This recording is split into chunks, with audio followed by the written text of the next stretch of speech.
Welcome to the Silent of History, the place where history whispers its secrets as night envelops the world. Today, we're going to unravel a topic that, at first glance, seems tinged with fairy tale: love in the Middle Ages. Forget the movies with gallant knights and damsels in distress, the melancholic ballads, and the clandestine encounters under the moon. Did you ever wonder how people met, courted, and fell in love in a world without dating apps or social media? Not even the simplest candlelight dinner? In a time without text messages or calls, how did that most human of feelings we call love blossom, or perhaps wither? Prepare for a fascinating and, at times, brutally honest journey.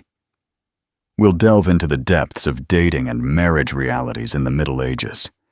We'll discover that romance, as we understand it today, was often a rare, delicate flower, suffocated by the hard ground of necessity and social convenience. Before you get comfortable, take a moment to give the video a good like and subscribe. And tell me in the comments where you're listening from and what time it is for you. It's always fascinating to see who joins us from all over the world. I'm the Night Historian, and my goal is for this story to immerse you in a unique experience as you drift off to a good sleep. In our current world, the idea of marrying for love is an unshakable pillar, an almost sacred truth. From childhood, we are fed narratives where the climax is the union of two soulmates, driven by an unbreakable emotional connection. But if we delve into the mist of the Middle Ages, from the dawn of the 5th century to the threshold of the Renaissance in the 15th, we'll discover that the premise was radically different, almost opposite for the vast majority of the population. From the humblest serf to the most exalted king, romantic love was not the foundation upon which marital union was built. Forget the initial spark, the butterflies in the stomach, the desperate search for that other half, or the belief in predestined soulmates. These concepts, if they existed at all in the individual psyche of some, were considered superfluous luxuries, poetic idealisms reserved for troubadours, or, at best, a fortuitous byproduct of duty fulfilled. The union was not an expression of individual affection, but a tool of consolidation and a reflection of the power structure. Medieval marriage was, above all, a rigorous contract. It was a meticulously negotiated agreement, often sealed by oaths, letters, and witnesses between families, not between individuals. It was a multifaceted strategy to consolidate fortunes through the merger of properties and incomes, to secure political alliances that could determine the course of wars or the balance of kingdoms, to expand territories through land dowries, or simply, in the lowest strata, to guarantee the economic survival of the household and the perpetuation of a hard-working lineage. The choice of a partner was a decision that fell heavily on the patriarchs and matriarchs of the families, or their designated guardians, in case of orphanage. Their eyes did not seek the glow of affection in the eyes of potential spouses, but the pragmatic gleam of benefit and social status. A generous dowry in arable land or gold coins, a promising inheritance that would secure the future, an influential surname that would open doors to the court or to commerce. Those were the true deities to whom homage was paid before sealing a union. The Church, while promoting the indissolubility of marriage and the idea of the union of souls, especially in theological texts, in daily and secular practice, accepted and sanctioned these arranged unions, recognizing their essential role in maintaining social order. For the nobility, weddings were calculated moves on a grand geopolitical chessboard. A marriage could pacify borders, unite two duchies, or forge a coalition against a common enemy. Think of Eleanor of Aquitaine, one of the most powerful women of the Middle Ages, whose marriage to Louis VII of France and then to Henry II of England drastically altered the political map of Europe. Her hand was a prize, a key to power, beyond any personal consideration. For peasants, while unions might be less grandiose, they were no less practical. One more or less mouth on the farm, an extra pair of hands for plowing, sowing, and harvesting, or the possibility of merging two small plots of land to make a more viable productive unit were much more pressing considerations than any Cupid's arrow. Compatibility was sought in work capacity and good reputation, not in physical or emotional attraction. Love, if it came, did so later as a fortunate byproduct of cohabitation, mutual respect forged by shared duty and the raising of children. It was never the initial requirement, the engine that drove the union. Convenience, status, the consolidation of power, and mere economic survival were the true architects of conjugal relationships in that distant and pragmatic era. If the notion of romantic love was a rarity, almost an extravagance in the medieval mind, then arranged marriages were not simply an option. They were the ineludible norm, the backbone, upon which society rested. Forget personal choice, individual preferences. Here, the will of the individual dissolved, almost evaporated, before the relentless logic of family convenience and collective interest. And this reality was especially accentuated for the nobility and the high bourgeoisie, where a wedding was not the culmination of a love story, but a strategic move of vital importance in a complex and often ruthless chess game of power and prestige. For these elites, the marital union was not a mere social event. It was, above all, a political, economic, and social alliance with immense ramifications. It wasn't about two people joining their lives for affection, but about two houses, two lineages, two clans, or even two kingdoms, intertwining their destinies and their resources. The negotiations preceding marriage were long, tedious, and meticulous, more akin to the discussion of peace treaties or complex commercial agreements than to the wedding preparations we know today. For weeks or even months, envoys, notaries, and lawyers met to break down every detail. What was placed on the table was not just the nuptials themselves, but vast lands, duchies, counties, entire fiefdoms, riches, gold, silver, jewels, merchandise, valuable inheritances, rights over mills, forests, mines, even future noble titles, and, crucially, the formation or consolidation of power ties that could redefine the political map of a region. What extent of arable land did the bride bring as a dowry? How many fortified castles passed into the groom's hands? What political influence would the family gain by joining that surname, that lineage, with access to the royal court or a bishopric? These were the questions that dominated conversations and determined the viability and attractiveness of a union. In this system, the role of parents and guardians was absolute and indisputable. They were the true architects of these unions, the strategists, moving the pieces on the dynastic board.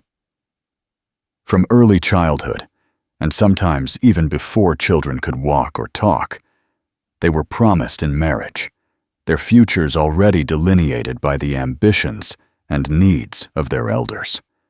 They firmly believed they were acting in the best interest of their lineage, guaranteeing family continuity and prosperity for generations.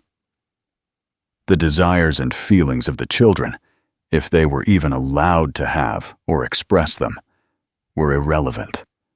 almost an eccentricity in the face of the pressing need to secure the family's prosperity and status. Dowries, goods that the bride's family contributed to the marriage, and marriage contracts, goods that the groom contributed or secured to the bride, were legal documents as binding as any royal treaty. This practice, deeply rooted in the medieval mindset, not only cemented the social and economic order of the time, but also wove an intricate network of alliances that defined kingdoms, resolved conflicts, and dictated fortunes for centuries. It was a world where love was not a prerequisite, but a possible and fortunate epilogue. In the heart of the Middle Ages, when the shadow of the Catholic Church stretched over every aspect of life, a doctrine emerged that, in theory, should have been a revolution for individual hearts and wills: the requirement of explicit consent from the spouses for the validity of the sacrament of marriage. This was one of the most significant contributions of canon law, the legal body of the Church which, from the 12th century, and consolidated in the 13th and 14th centuries with figures like Gratian and the Lateran councils, began to emphasize that marriage was a spiritual and sacramental contract that required the free, voluntary, and conscious yes of both future spouses.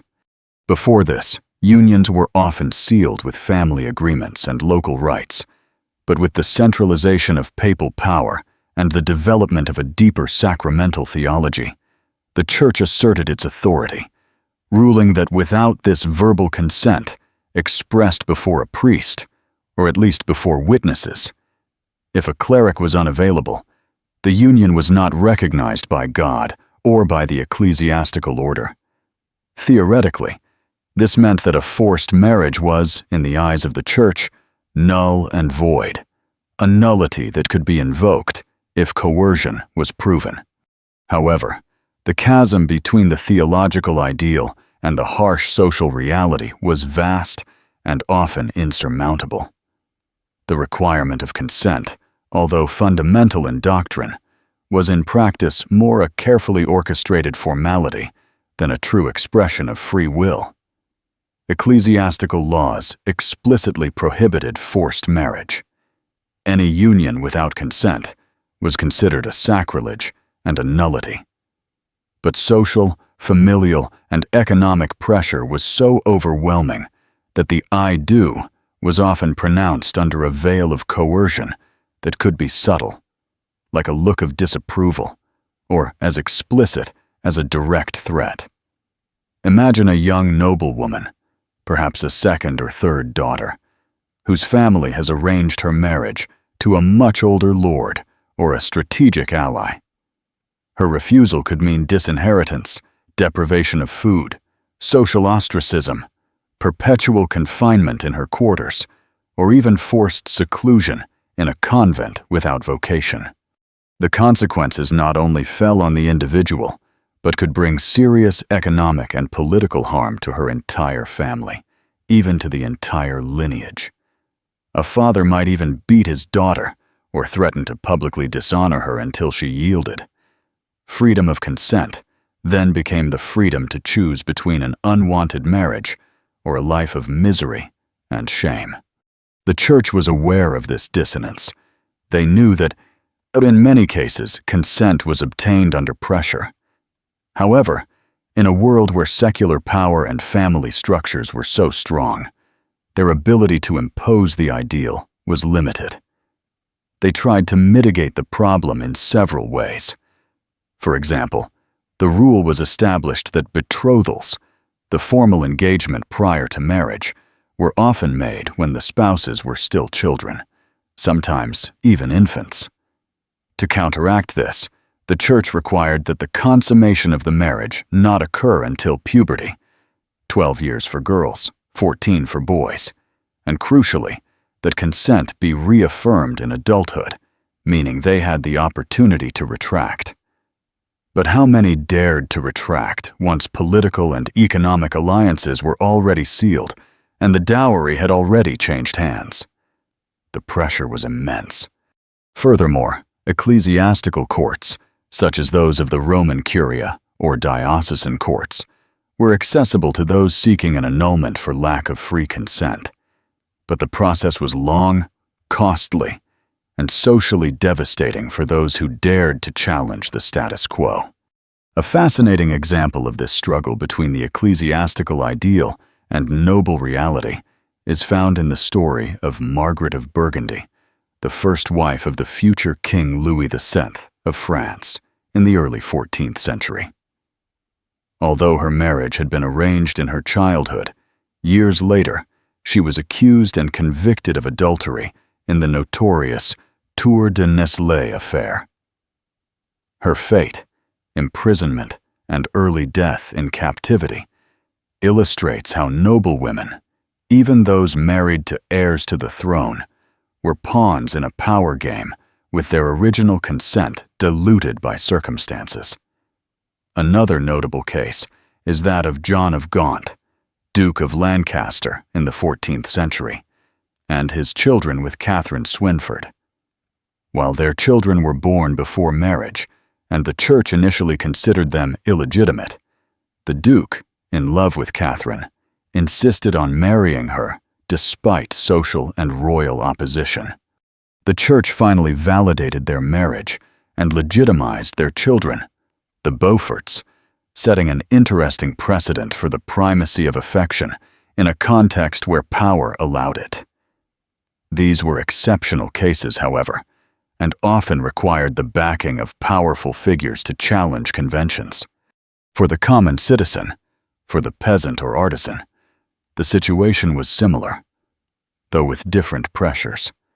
While there was no talk of educated kingdoms, the economic stability of the family often depended on a good union.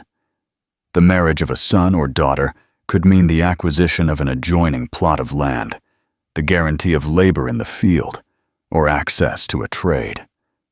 A father who promised his daughter to a good match did not give her the option to refuse without severe consequences for her future and that of her family.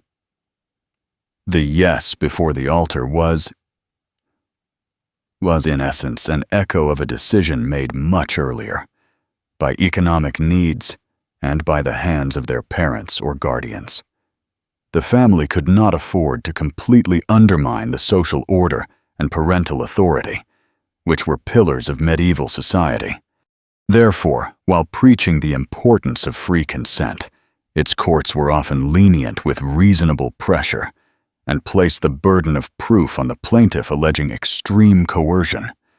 Thus, although romantic love was slowly beginning to emerge in the courtly poems of the troubadours and in chivalric ideals, think of the songs of William the Knight of Aquitaine or the stories of Chrétien de Troyes, which exalted a love beyond marital conventions. It was far from being everyday reality. Consent before the altar, though legally required by canon law, was for most a formality in which the voice of the heart was drowned under the weight of tradition, necessity, and authority. It was a testament to the eternal tension between spiritual aspirations and the relentless demands of the earthly world.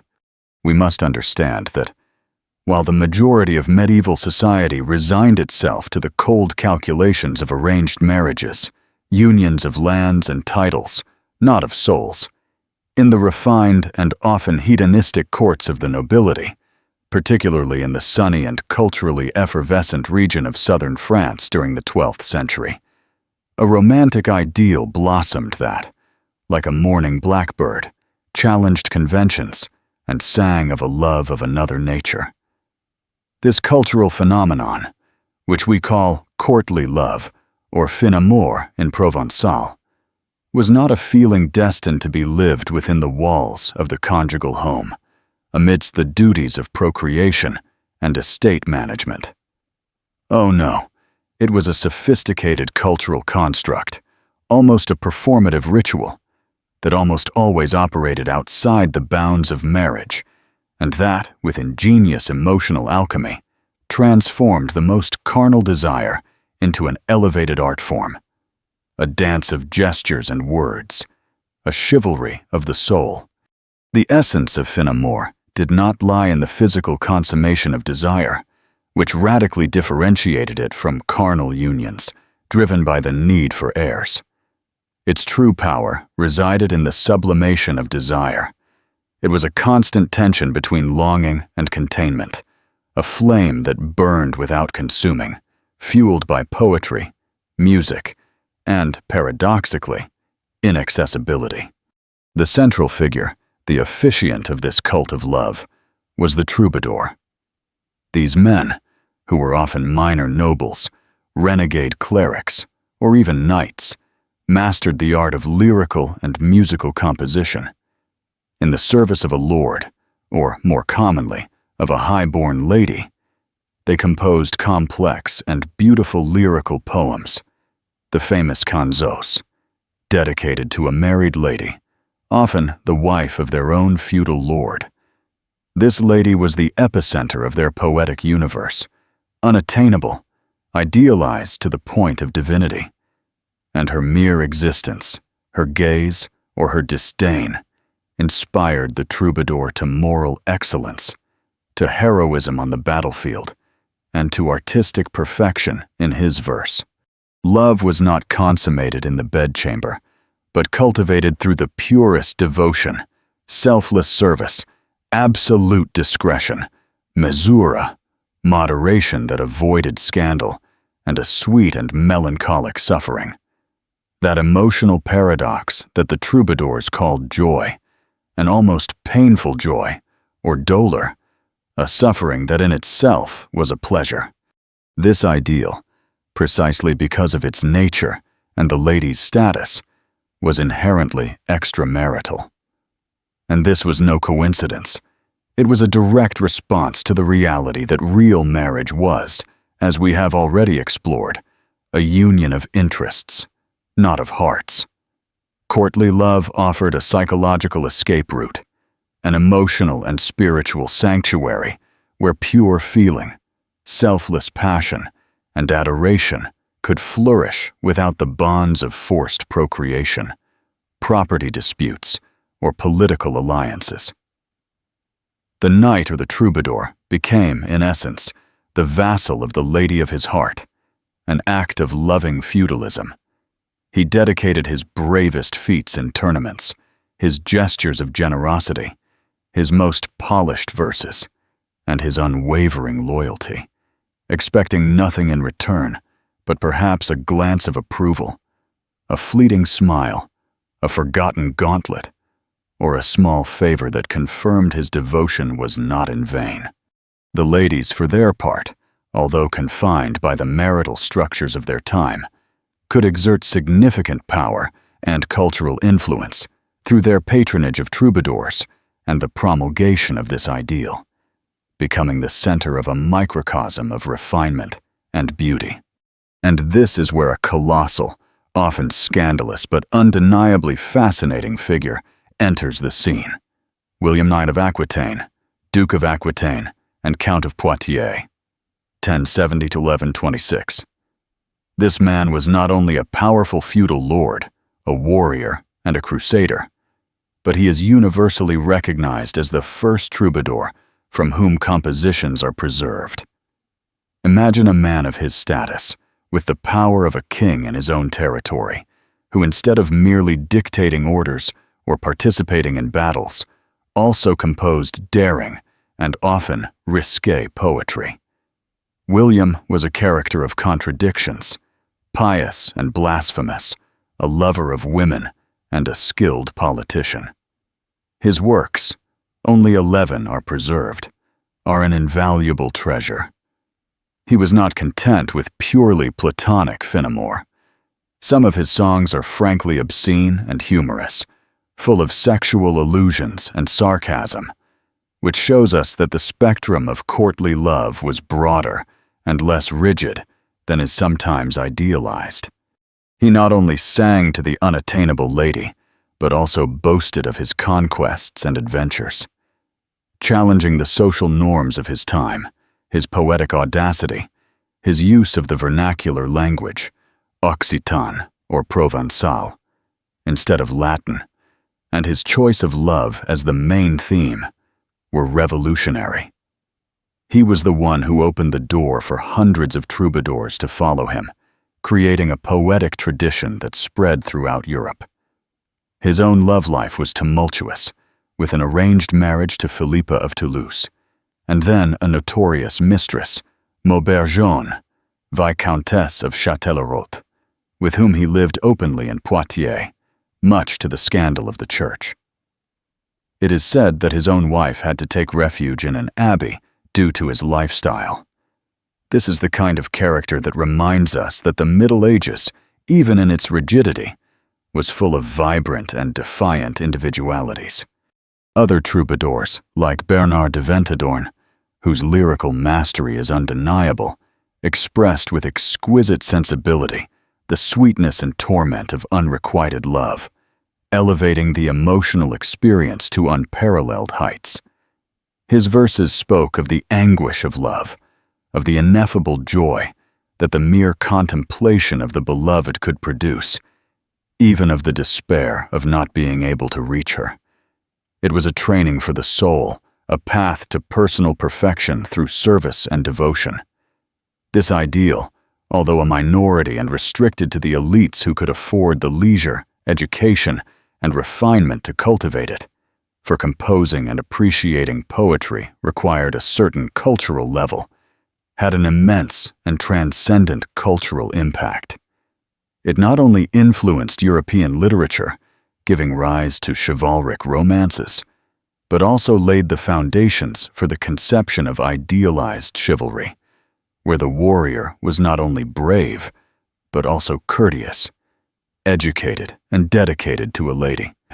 Ultimately, courtly love, with its unwritten rules and emotional complexities, was a crucible where the very idea of passionate romance was forged, a spark that, many centuries later, would be transformed into the ideal of marriage for love that we now take for granted.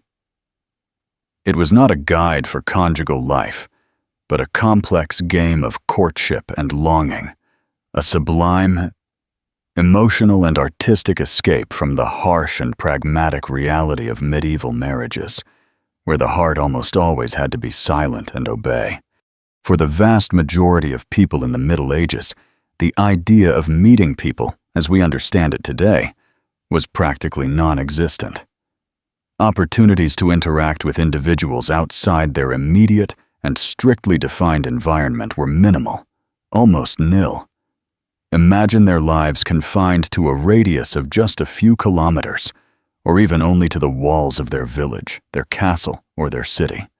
In the rural setting, where the vast majority of the population lived, a person's world was reduced to their extended family, their village neighbors, perhaps the inhabitants of one or two nearby villages with whom they shared fairs or attended the same parish church.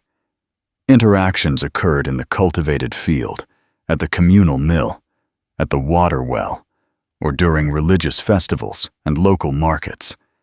Meeting someone new meant bumping into a peasant from the next village, whose family was already known for generations.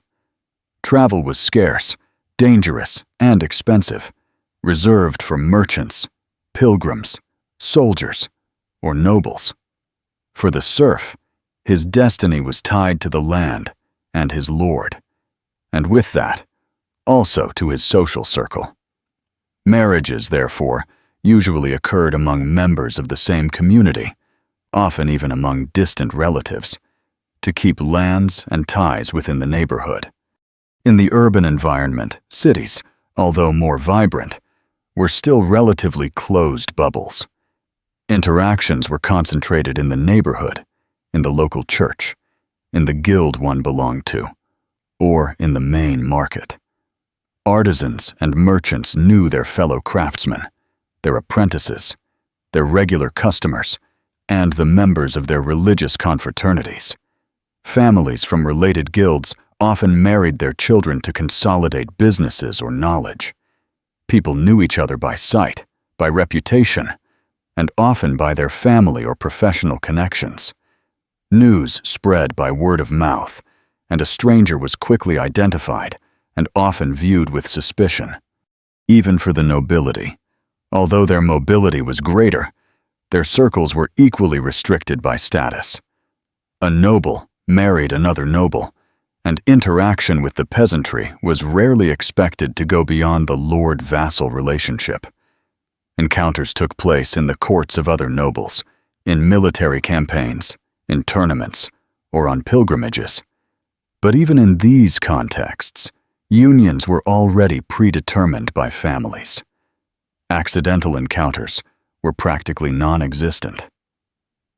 Thus, the Middle Ages did not offer a vast ocean of faces and possibilities, but a series of small ponds where everyone knew each other, and each individual's reputation was an open book for the entire community. The idea of freely seeking someone who fit one's tastes or desires was an impossible fantasy in a world where the invisible walls of class, lineage, and geography defined every possible interaction. For the vast majority of the medieval population, those who tilled the land, raised livestock, and held the social pyramid on their backs, the world was almost literally reduced to the confines of their village. We're not talking about an abstract concept, but a palpable reality. The field surrounding it, the stream crossing it, the nearby forest, and the few dozen adobe or wooden huts that composed it. Here, the idea of meeting people wasn't an active search, but a state of being. Everyone knew each other from the day they were born. Every boy and girl grew up surrounded by the same faces, the same families. It was a mosaic of kinship and neighborhood, where the branches of family trees intertwined like the roots of an old oak. The stories of their ancestors, their virtues and flaws, were gossip told from generation to generation, and each family's reputation was an open book, read and commented on by everyone in the community.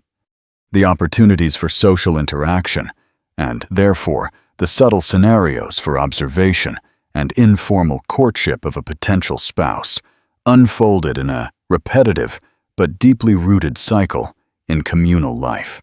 There were three pillars of this social universe. First, and perhaps the most omnipresent, the parish church. Imagine a small stone or wooden building with its modest bell tower dominating the village from a slight elevation. It wasn't just a place of worship. It was the nerve center of social, spiritual, and often administrative life.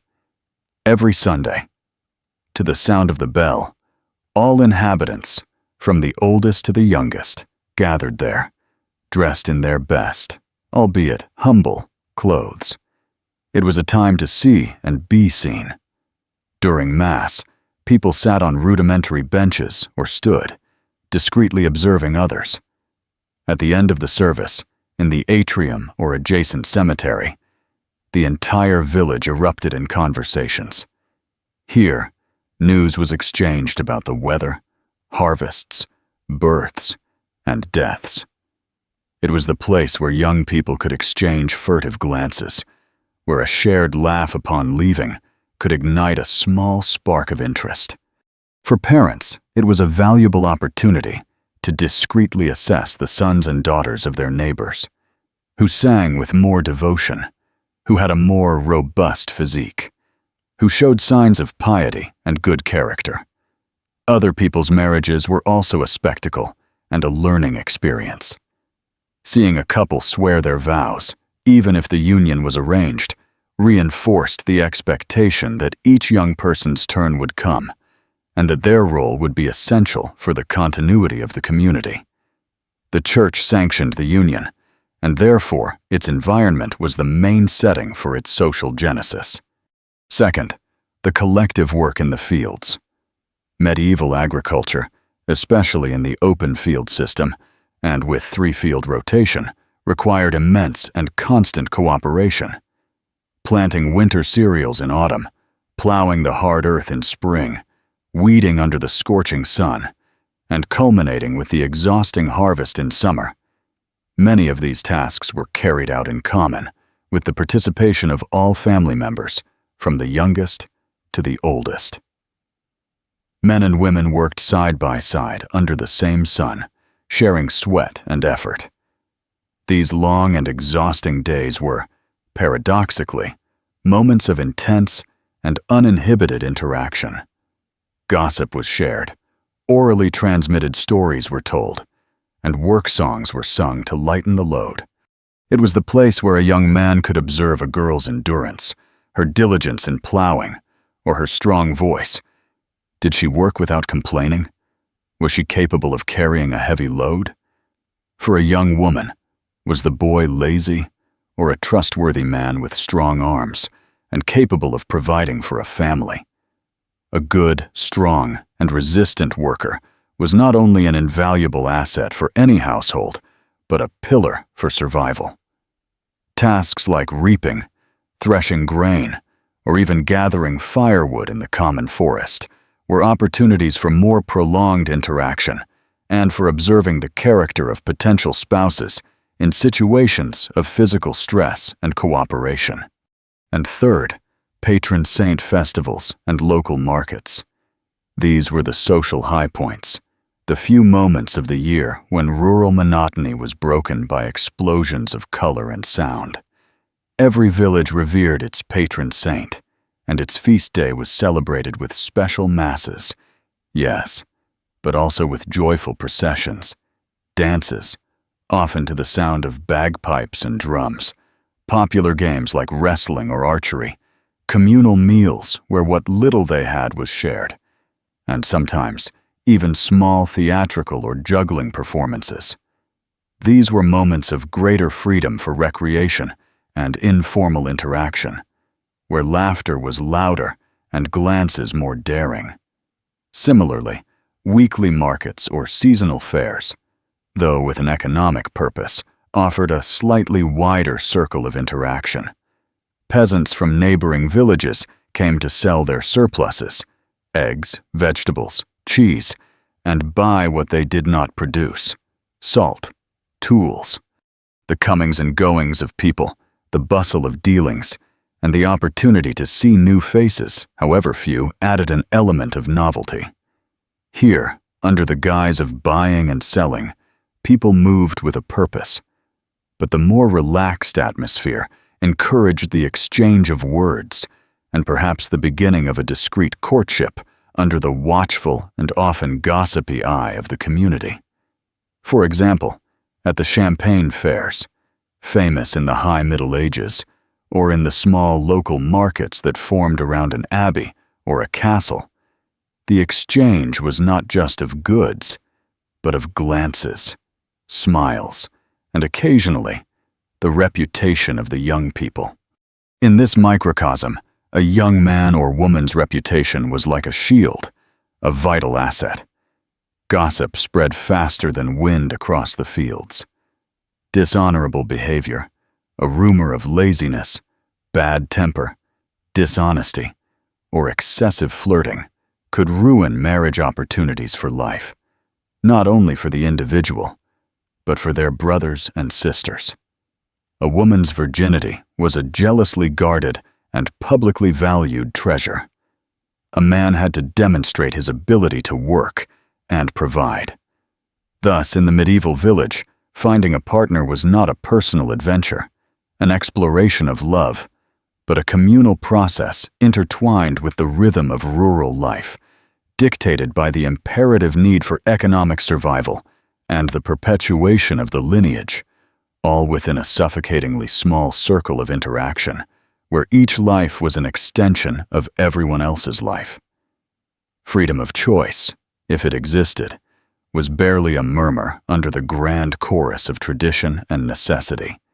If you are listening to me at this point in the video, I hope you are already subscribed to the channel.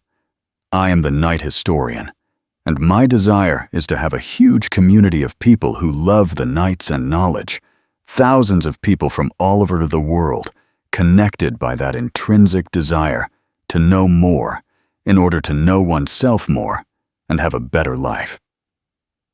I always say and emphasize it, knowing history is fundamental to not repeating the mistakes of the past.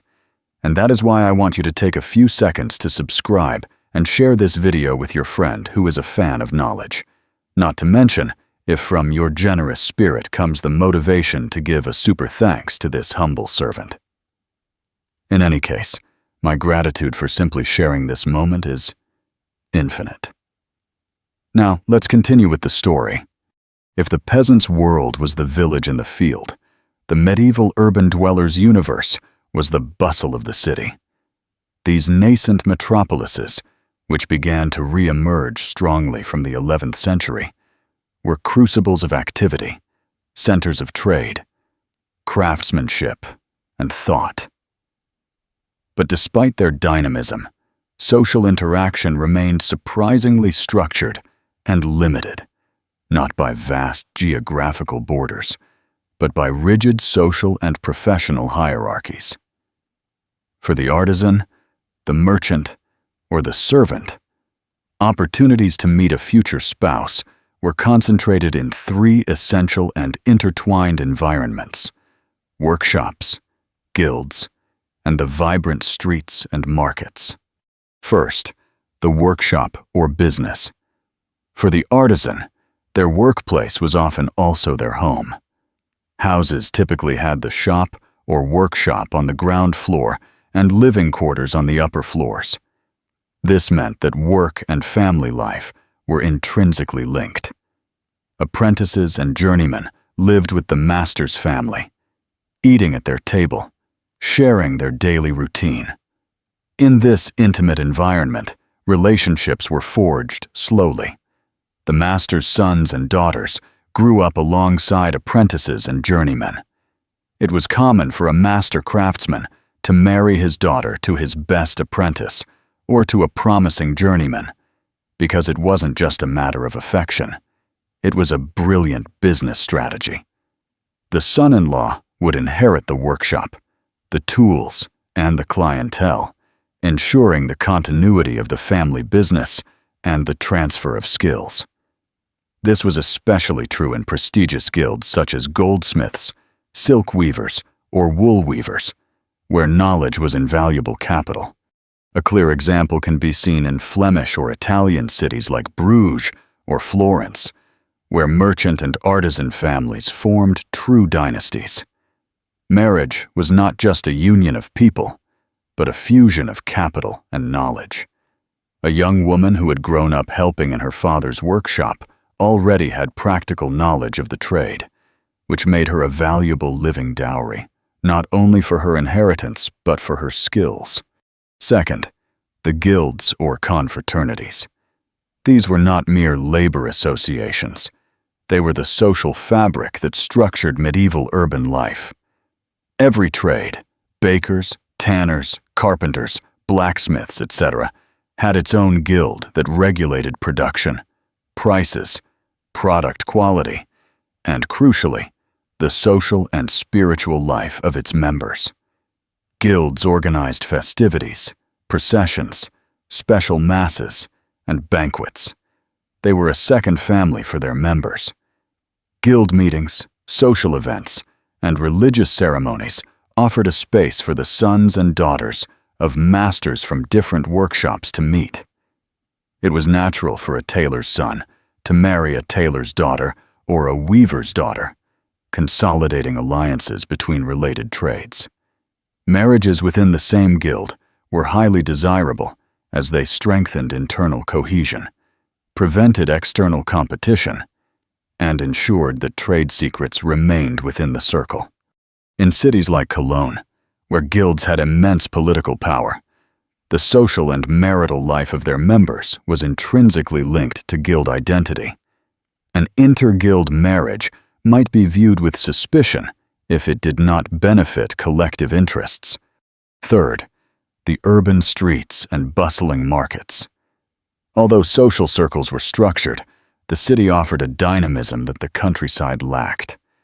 The narrow, cobbled streets were full of life: hawkers, street vendors, pilgrims, students, monks, and of course, citizens doing their daily shopping.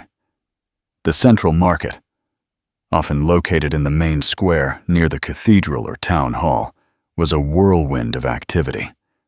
Everything was sold there, from fresh food and exotic spices to fabrics, tools, and animals. Women, in particular, often took care of daily shopping, which gave them a legitimate excuse to leave the house and socialize. These interactions, though often superficial, allowed young people from different neighborhoods or guilds to cross paths. A young baker might see a tanner's daughter as she bought grain, or a weaver might cross paths with a fabric merchant's daughter.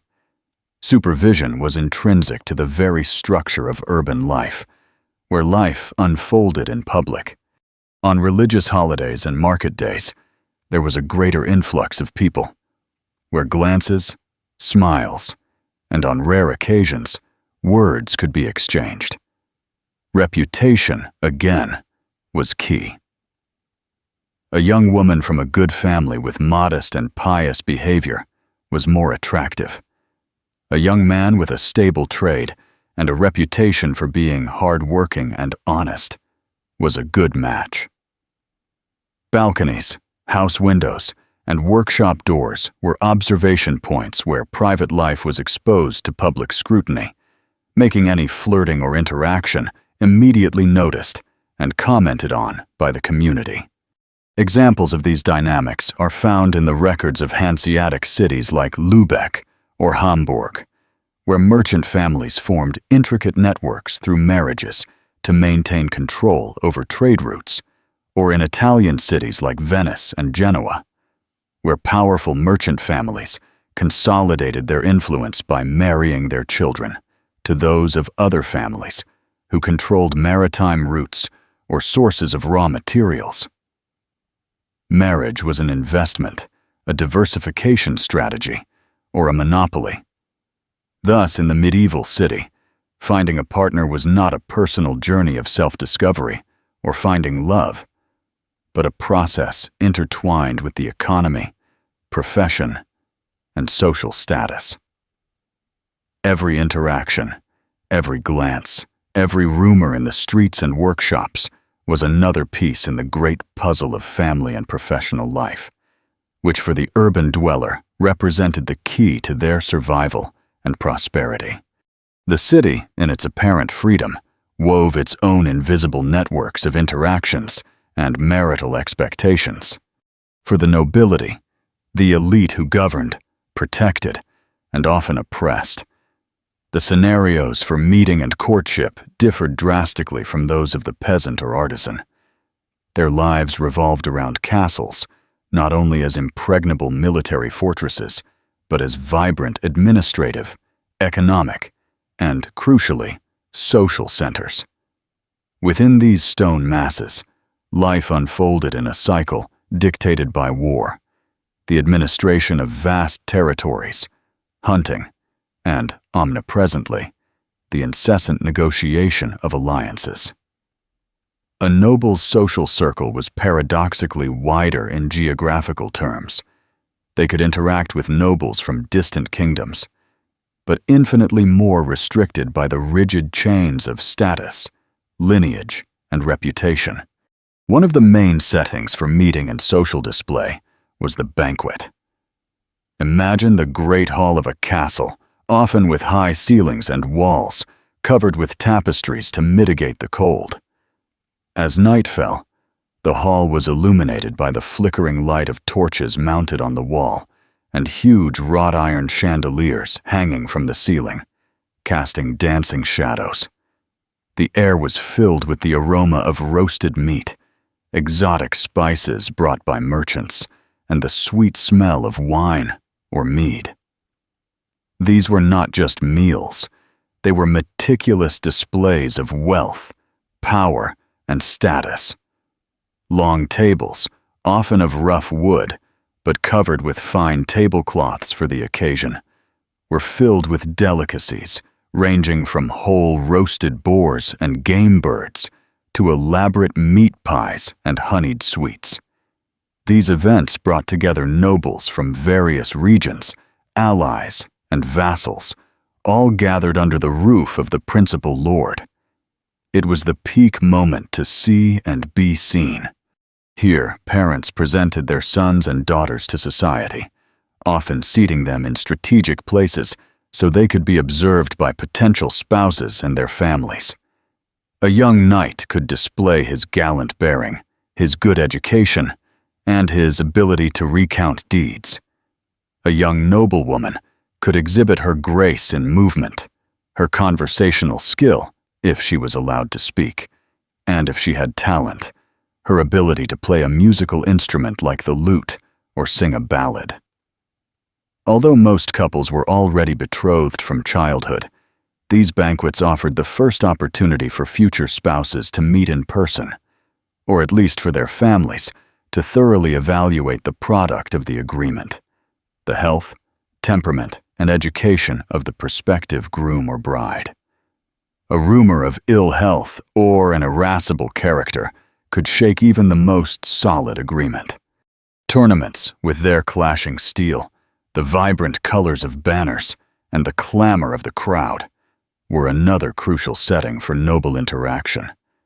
Beyond being mere spectacles of military prowess or martial training, they were grand social and political events. Imagine the lists, the combat field surrounded by wooden stands and sumptuous tents where the nobility gathered. The air vibrated with the excitement of competition, the gallop of horses, and the clash of lances.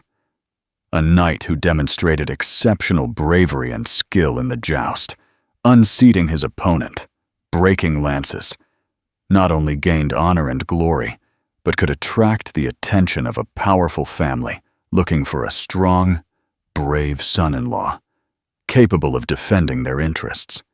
Ladies, dressed in their finest attire, watched from decorated boxes, and it was common for a young noblewoman to toss her handkerchief or a ribbon from her sleeve to a champion, a gesture of public recognition that, though seemingly innocent, elevated the knight's status and could be a subtle hint of interest for future negotiations.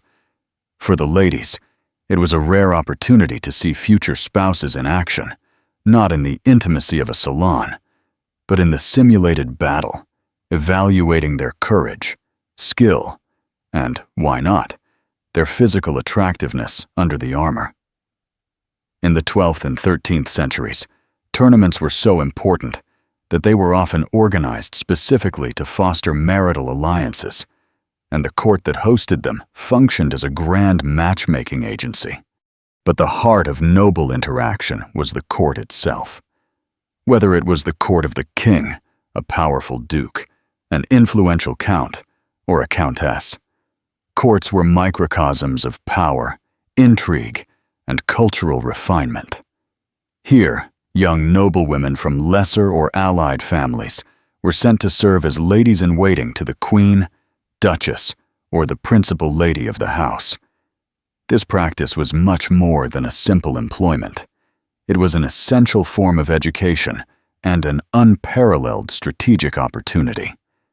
The young woman learned intricate courtly manners, etiquette, dancing, embroidery, a highly valued skill, playing musical instruments like the lute or harp, and handling the complex codes of conversation and courtly poetry.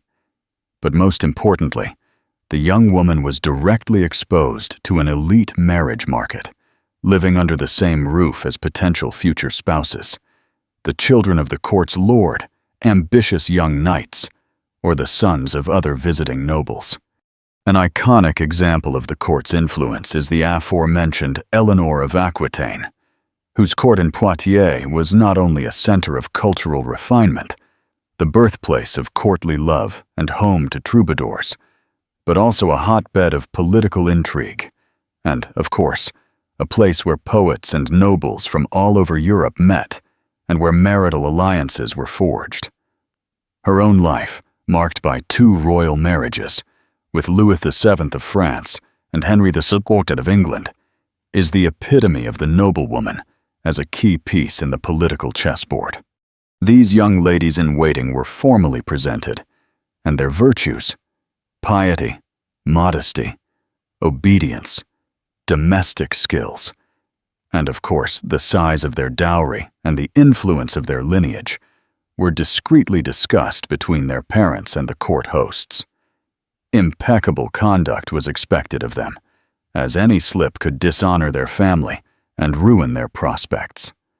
However, a certain degree of wit, grace, and eloquence was also valued. A lady-in-waiting could capture the attention of a young noble, not necessarily by a romantic spark, but by her lineage, her reputation, the promise of a substantial dowry, or the power of her family of origin, which offered a beneficial alliance. Arranged marriages were meticulously negotiated, and the court acted as a facilitator, a neutral and controlled space where families could discuss complex alliances, exchange dowries, and seal the marriage contracts that defined the destiny of vast territories, future generations, and ultimately, the history of kingdoms. Thus, for the nobility, finding a partner was not a matter of chance encounters, but of carefully calculated opportunities within the confines of power and protocol.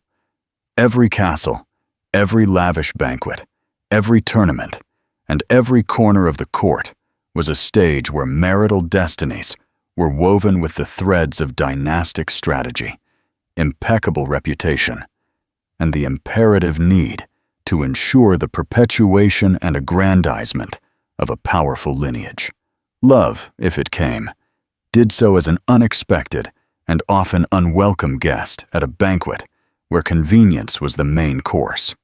In a world where encounters were limited and interactions between young people of opposite sexes were strictly regulated by morality, tradition, and the need to protect family reputation, the role of intermediaries was absolutely crucial. Blind dates or informal introductions did not exist.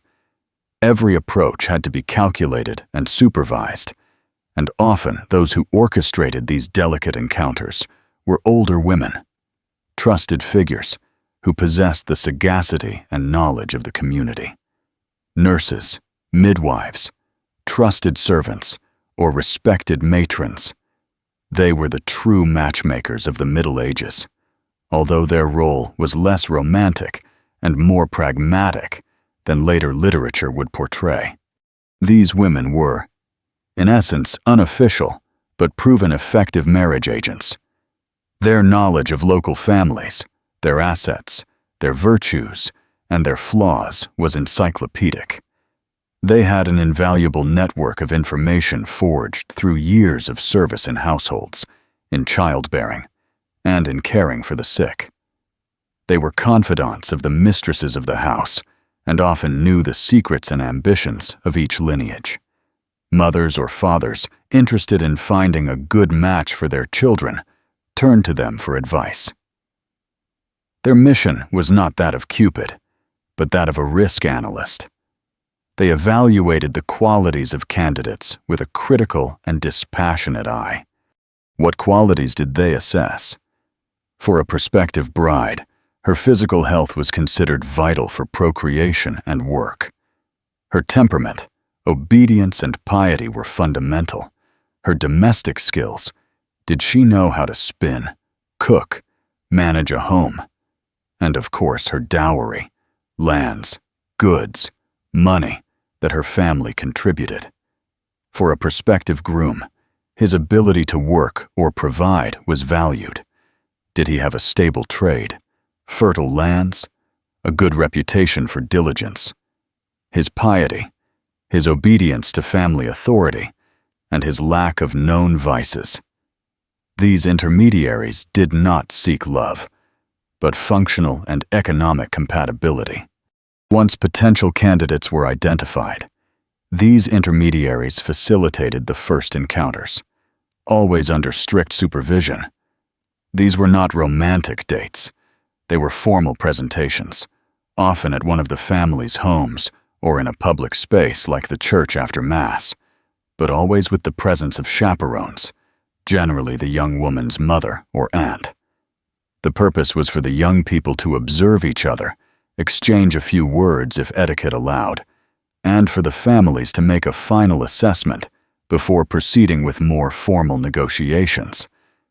The matchmaker acted as a kind of ambassador, transmitting messages, smoothing over rough edges, and highlighting each party's virtues. An example from real life, although the names of these women are not always recorded, can be inferred from the records of letters and legal documents of the time.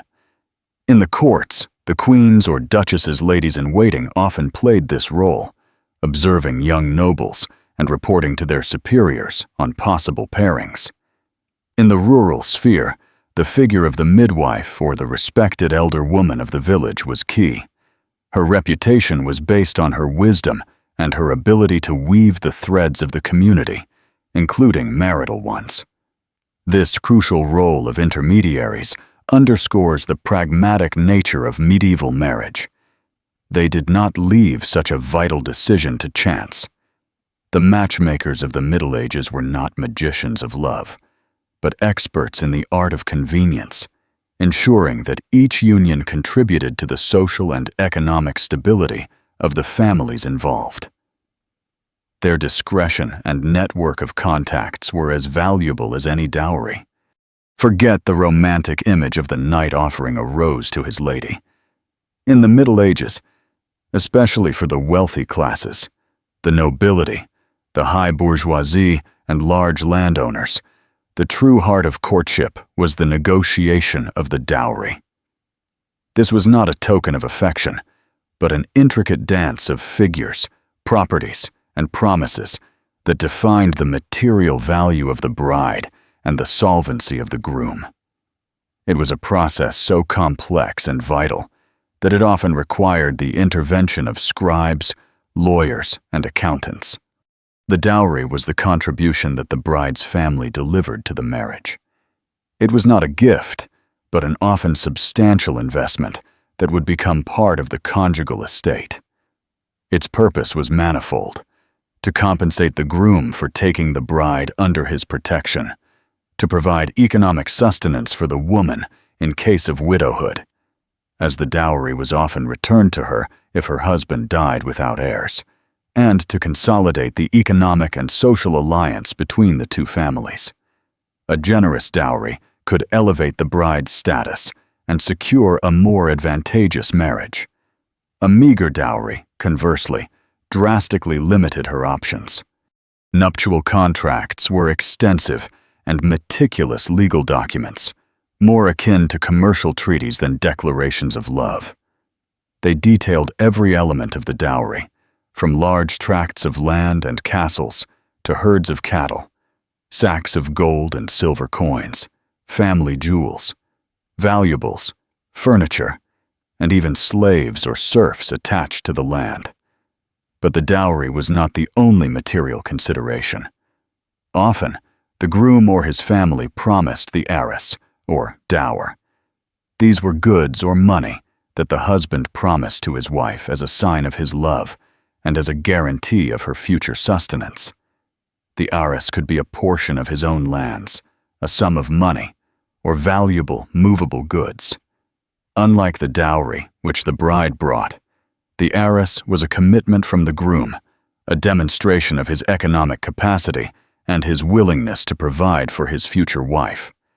Its amount was usually proportional to the value of the dowry, creating an economic balance between the two parties. The material value of the bride, her dowry, was a determining factor in the quality of the marriage she could secure. A young woman with a substantial dowry was a highly coveted match, even if she was not particularly attractive or virtuous in other respects. A classic example is seen in the European nobility. The hand of a princess with a dowry of entire duchies or with rights to distant kingdoms was a coveted prize for great monarchs, beyond any personal consideration. Negotiations could last months or even years, with messengers and ambassadors traveling between courts, discussing every clause, every property, every coin. Marriages in this sense were mergers of family businesses, where the bride was a crucial asset. Courtship consisted of the bride's parents' ability to present the best possible offer and the groom's family's ability to negotiate the most favorable terms, ensuring that the union was mutually beneficial in terms of wealth and power.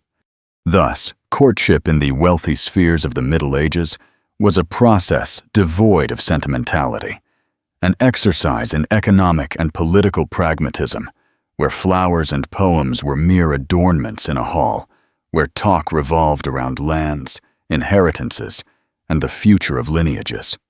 We've talked about dowries and heiress, those macro transactions that defined noble and bourgeois marriage. But beyond nuptial contracts, there existed a universe of nuptial gifts, objects that, while not always part of the legal dowry, possessed immense symbolic and crucially practical value. These were not the trinkets we know today. They were carefully chosen pieces that reflected the donor's status and the recipient's utility, serving as tangible seals of the new bond. In an era where scarcity was the norm and ostentation a privilege, every gift had a purpose. Furs, for example, were a supreme luxury. A coat lined with ermine or sable not only protected against the inclement cold of castles and poorly insulated homes, but also loudly proclaimed the wealth and power of the wearer. Ermine, with its immaculate white and black tail tips, was reserved for royalty and the highest nobility, symbolizing purity and dignity. Such a gift was not just a coat. It was a visible layer of social status for all. Similarly, fine fabrics, like silk brought from the East via trade routes, brocades crafted in Flanders or Italy, or the finest quality English wool, were an investment and a statement. A scarlet silk gown or an intricately woven tapestry for the new home were precious goods that spoke of the opulence of the bride's or groom's family. Jewels, while in the lower classes could be modest silver rings or zars or inherited amulets, in the nobility reached dazzling magnificence. A gold necklace with gems, a brooch adorned with pearls, or an engagement ring with a sapphire were not only beautiful, but served as a tangible asset, a reserve of value that could be sold in times of need. Precious stones were not only appreciated for their beauty, but also for their supposed mystical or healing properties, adding another layer of meaning to the gift. For men, gifts often leaned towards the martial and the hunting-related. A purebred warhorse, valued for its strength and endurance in battle, was a gift of incalculable value and a symbol of virility and power. A finely forged sword, perhaps adorned with a gold hilt or engravings, was not just a weapon, but an extension of the knight's identity. A trained hunting falcon, or a hunting dog, bred with great care, were essential companions for the noble recreation of hunting, an activity that not only provided food, but was also military training and a demonstration of status. The cultural diversity of medieval Europe was also reflected in its gift-giving customs. France, especially the South and the Provençal courts. Here, where courtly love flourished, gifts often had a dual function. They were materially valuable and charged with poetic symbolism. In addition to furs and jewels, illuminated manuscripts, books of hours, chivalric romances, sometimes specially commissioned for the occasion, with beautiful illustrations narrating love stories or heroic deeds, were highly valued. Musical instruments like lutes or finely crafted harps were also appropriate gifts, especially for noblewomen who were expected to be cultured and able to entertain. England. Given its rich hunting tradition, war horses and hunting horses, as well as trained falcons, were gifts of great prestige for noblemen.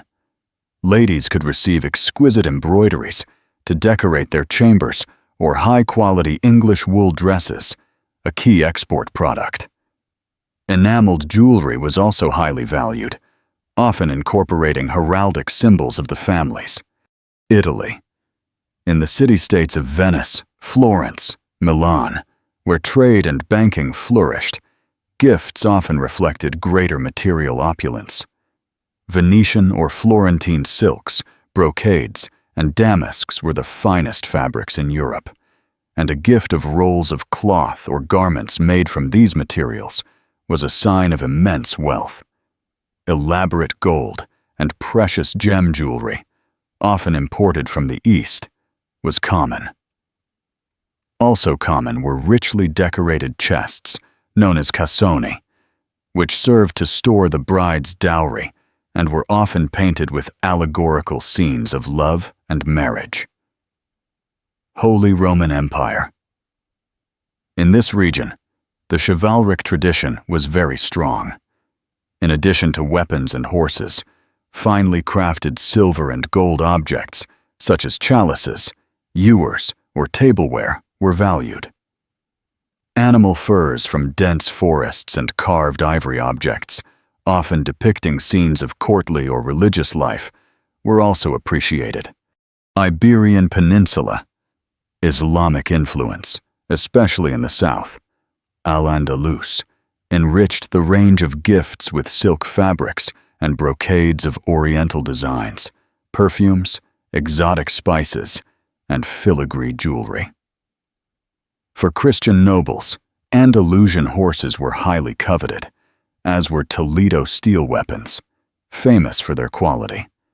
Medieval history is dotted with anecdotes of nuptial gifts that bordered on legend. The dowry of Isabella of France, 14th century. Daughter of King Philip IV, the Fair of France, Isabella was married to Edward II of England. While the main dowry was 30,000 pounds of silver, a fortune, the accompanying gifts were fabulous. It is known that Isabella brought with her a trousseau that included hundreds of dresses, jewels, tapestries, furniture, and even a retinue of servants, who were considered gifts from the King of France to his daughter. These gifts were so vast that the transportation of the dowry and trousseau required numerous carts and months of preparation, demonstrating the wealth and power of the French king. It was said that her wedding attire was of silk and gold, and that her jewels rivaled those of any European queen. This level of ostentation was not just for the bride, but a declaration of her father's wealth. Gifts to the Dukes of Burgundy. The Dukes of Burgundy, particularly in the 14th and 15th centuries, were known for their splendor and love of luxury. Nuptial gifts in their courts were legendary. When Mary of Burgundy married Maximilian IV of Habsburg in 1477, her trousseau was astonishing. It included not only properties and large sums of money, but also a wardrobe valued at a fortune, jewels that rivaled those of royal crowns, and tapestries that would adorn Habsburg halls for generations. Maximilian, for his part, gave her gold and silver jewelry that underscored his own status as future emperor. This exchange of gifts reinforced not only the couple's status, but the powerful new alliance between Burgundy and the House of Habsburg, which would change the political map of Europe. Royal gifts and the cultivation of alliances. In the 13th century, when Blanche of Castile, granddaughter of Eleanor of Aquitaine, married the future Louis VIII of France, her grandmother, Eleanor of Aquitaine, accompanied her on a journey through France. Eleanor, a master of politics and symbolism, ensured that Blanche traveled with an impressive trousseau, and that every stop on the journey served to showcase the wealth and status of her lineage. The gifts exchanged, although not always recorded in detail, would have included the finest horses, weapons, jewels, and garments, all intended to solidify the alliance between the royal houses of Castile and France. Medieval nuptial gifts were, in essence, a silent but eloquent language. They spoke of wealth, power, status, alliances, and the expectations of a life together. They were not the small details we know today, but tangible investments, valuable pieces of a larger puzzle that was marriage. Every fur, every jewel, every warhorse was another thread in the intricate tapestry of noble life, a constant reminder that in the Middle Ages love might be a poem, but marriage was always a contract of iron and gold. In a world where the vast majority of the population could neither read nor write, and where even for many nobles literacy was an optional skill, love letters were an exquisite luxury, a privilege of the elite. They were not the spontaneous messages we send today, but carefully crafted documents, often written not by the lover himself, but by a trusted scribe or cleric who possessed mastery of the pen. This added a layer of formality and distance, but also solemnity, to every word. The language used in these missives was, of necessity, formal and highly stylized, imbued with the clichés and conventions of courtly love. Spontaneity or colloquial intimacy was not sought. Rather, it appealed to the rhetoric of chivalry, feudal devotion, the almost religious adoration of the lady. The letters spoke of the torments of love, the hope of a gesture of favor, the cruelty of the beloved, and the lover's own humility. They were written performances intended to impress and to fit within a specific cultural code that only the cultured nobility could decipher and appreciate in all its complexity. Privacy was a scarce commodity, and the content of these letters, though personal, always ran the risk of being discovered, which increased the value of discretion and the use of coded or elusive language. In the Middle Ages, the concept of privacy as we understand it today was practically non-existent, especially concerning interactions between unmarried men and women. Life unfolded in communal spaces, and any approach, however innocent, was under the watchful and scrutinizing eye of the family and the entire community.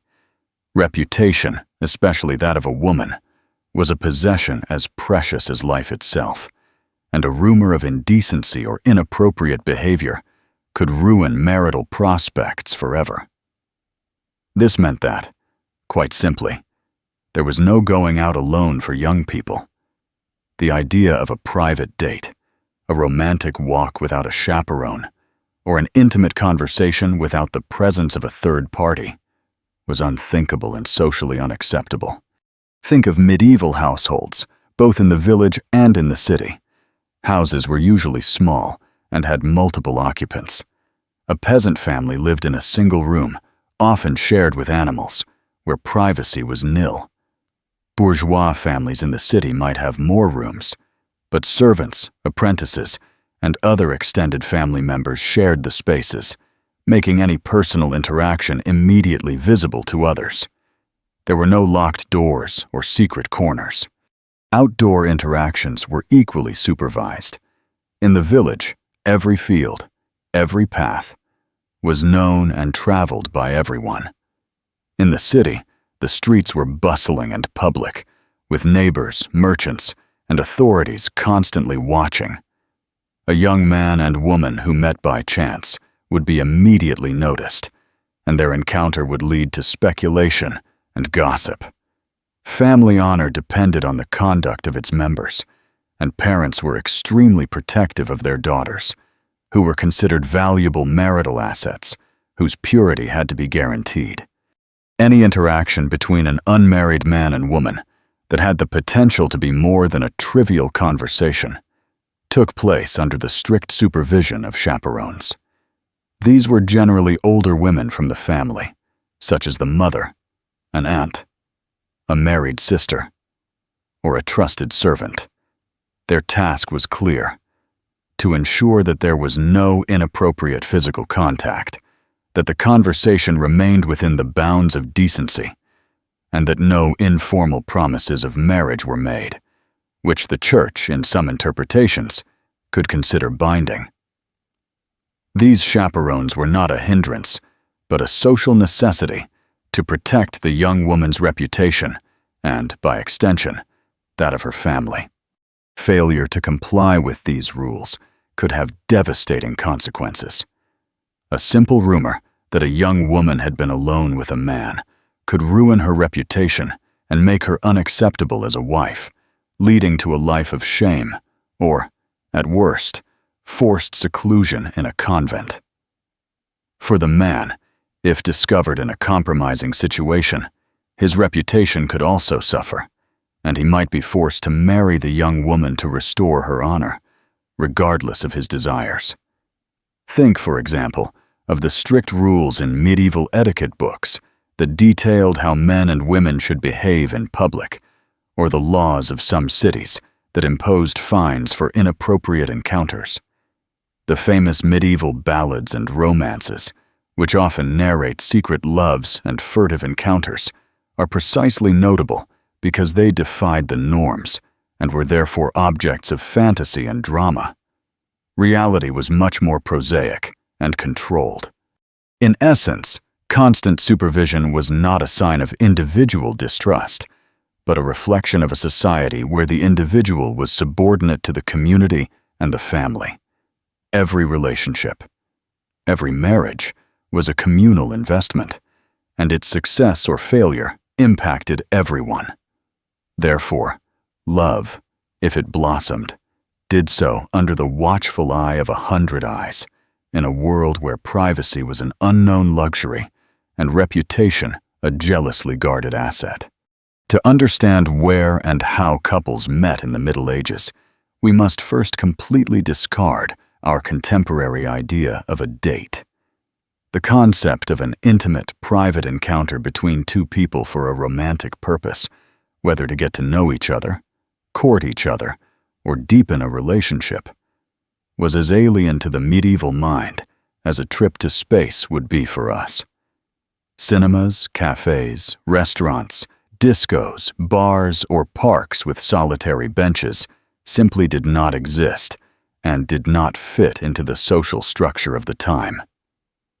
Medieval society, both in the countryside and in the city and court, operated under the premise of collectivity and constant supervision. Privacy was an unknown luxury, and any interaction between a single man and woman, especially if they belonged to families of status, was a matter that concerned the entire community. The main purpose of the interaction was not personal pleasure or romantic discovery, but the evaluation of compatibility for marriage, an institution of vital economic and social importance. Given that intimate dating places were non-existent, interactions occurred exclusively in public and communal spaces, under the watchful eye of chaperones, family members, or neighbors. This meant that every encounter had an implicit or explicit purpose related to marriage and reputation. In the rural setting, as we already explored, interactions were limited to the parish church after Mass, during religious festivals, the collective work field during planting or harvesting, or patron saint festivals. A young man and woman might exchange glances while threshing grain or share a laugh during a dance in the village square, but always under the watchful eye of their parents or other community members. These were not dates, but moments of mutual observation and evaluation within a productive or festive context. In the urban setting, in the cities, interactions occurred in workshops where apprentices and masters shared living and working space, at guild meetings that organized social events, or in bustling markets and main streets. A merchant might observe another merchant's daughter as she helped at the family stall, or an artisan might interact with his apprentice's sister. Supervision was intrinsic to the very structure of urban life, where life unfolded in public. In the court and castle for the nobility, encounters occurred in the great halls of castles during banquets, on tournament fields, or within royal or ducal courts, where young noblewomen served as ladies-in-waiting. These were scenarios for formal display and evaluation, where every movement and every word carried a ceremonial weight. Encounters were, in fact, formal presentations, or daily coexistence under the constant vigilance of guardians or the lady of the court. The absence of a concept of an intimate date is due to the fact that marriage was not primarily a union of individuals for love, but an alliance of families, an economic and social institution. The idea that two young people could develop an affectionate relationship in private without the knowledge and approval of their elders was not only strange, but potentially dangerous, as it could lead to unfavorable unions for the family, or, worse, to a scandal that would ruin the reputation and marital prospects of those involved. Thus, if you are looking for the medieval date, you will not find it. Instead, you will find a complex network of social interactions where every glance, every word, every encounter was a piece in the great puzzle of family and communal life, always under the attentive and vigilant gaze of society. In a world where privacy was an ephemeral concept and family reputation was everything, the primary place for any more formal interaction between a single man and woman was almost invariably the young woman's home. This was not a casual visit between friends, but an event with a clear purpose and strict etiquette. The man, often accompanied by his own father or a guardian, would present himself at the woman's house, and every movement, every word was imbued with implicit solemnity. The defining characteristic of these visits was the constant and inescapable presence of family members. There was no room for private conversation, for whispered confidences, or for intimate gestures. The young woman's mother, an aunt, a married sister, or even a trusted wet nurse were always present, seated at a distance that allowed them to hear the conversation and observe the behavior of both. Their function was clear: to ensure that there was no inappropriate physical contact, that the conversation remained within the bounds of decency, and that no hasty promises of marriage were made, as the church, in some cases, could consider vows exchanged without family approval to be binding if consent was proven. Imagine the scene. The aspiring young man, dressed in his best clothes, perhaps a fine wool tunic and a cloak if he was noble or bourgeois, arrived at the young woman's house. There might be a brief exchange of greetings. The conversation revolved around general topics: the weather, news from the village or city, family matters.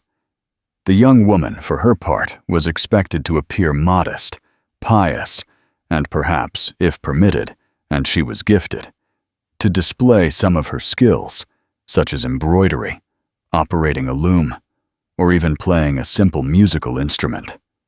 For the daughters of merchants or artisans, the visit might even take place in the front part of the house, which functioned as a shop or workshop, thus fusing social interaction with economic interaction. In the nobility, although noble unions were often arranged by letters and ambassadors, formal visits for the initial meeting of the future spouses were crucial. In the castle, the young noblewoman, seated in the great hall or a more intimate room, but never alone, received the suitor. The duchess or the lady of the house, her principal lady-in-waiting, or even a grandmother, would always be present.